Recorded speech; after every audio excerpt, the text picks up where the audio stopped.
I have to do this because this is not I'm speaking. This is the people who want to tell the world what they want to say.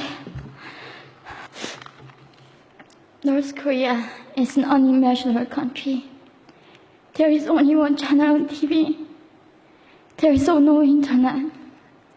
We aren't free to sing, say, wear, or think what we want. North Korea is the only country in the world that executes people for making unauthorized international phone calls. North Koreans are being terrorized today. When I was growing up in North Korea, I never saw anything about love stories between men and women. No books, no songs, no press, no movies about love stories. There is no Romeo and Juliet. Every story was propaganda to brainwashes about the Kim dictators. I was born in 1993, and I was abducted at birth, even before I knew the words freedom or human rights. North Koreans are desperately seeking and dying for freedom at this moment. When I was 9 years old, I saw my friend's mother publicly executed. Her crime, watching a Hollywood movie, expressing doubt about the greatness of the regime can get 3 generations of a family imprisoned or executed. When I was 4 years old, I was warned by my mother not to even whisper. The birds and mice couldn't hear me. I admitted I thought the North Korean dictator could read my mind. My father died in China after we escaped North Korea, and I had to bury him at 3 a.m. in secret. I was 14 years old. I couldn't even cry. I was afraid to be sent back to North Korea. The day I escaped North Korea, I saw my mother raped. The rapist was a Chinese broker. He targeted me. I was 13 years old. There is a saying in North Korea, women are weak, but mothers are strong. My mother allowed herself to be raped in order to protect me.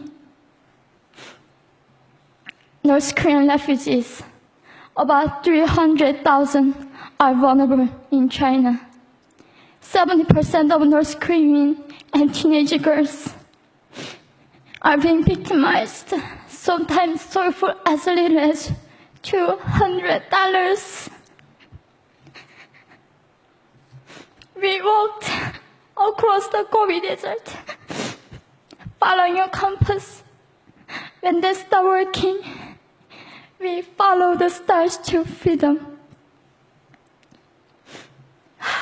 I felt only the stars were with us. Mongolia was our freedom moment. Death or dignity.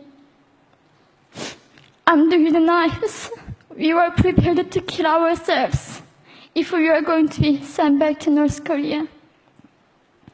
We wanted to live as humans.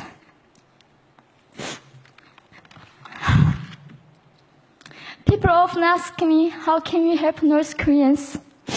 There are many ways, but I would like to mention 3 for now.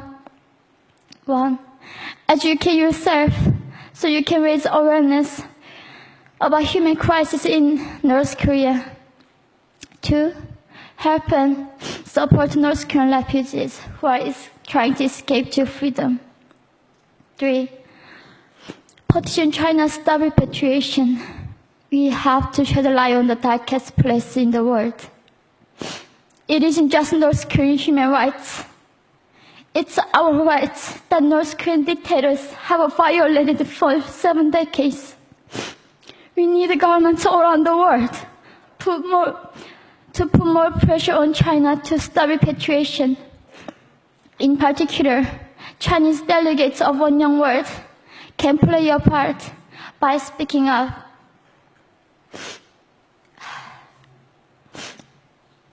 North Korea is indescribable. No humans deserve to be oppressed just because of their birthplace.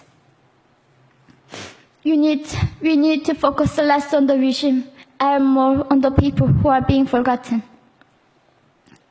One Young World, we are the ones who will make them visible. Fellow delegates, please join me as we make this a global movement to free North Koreans.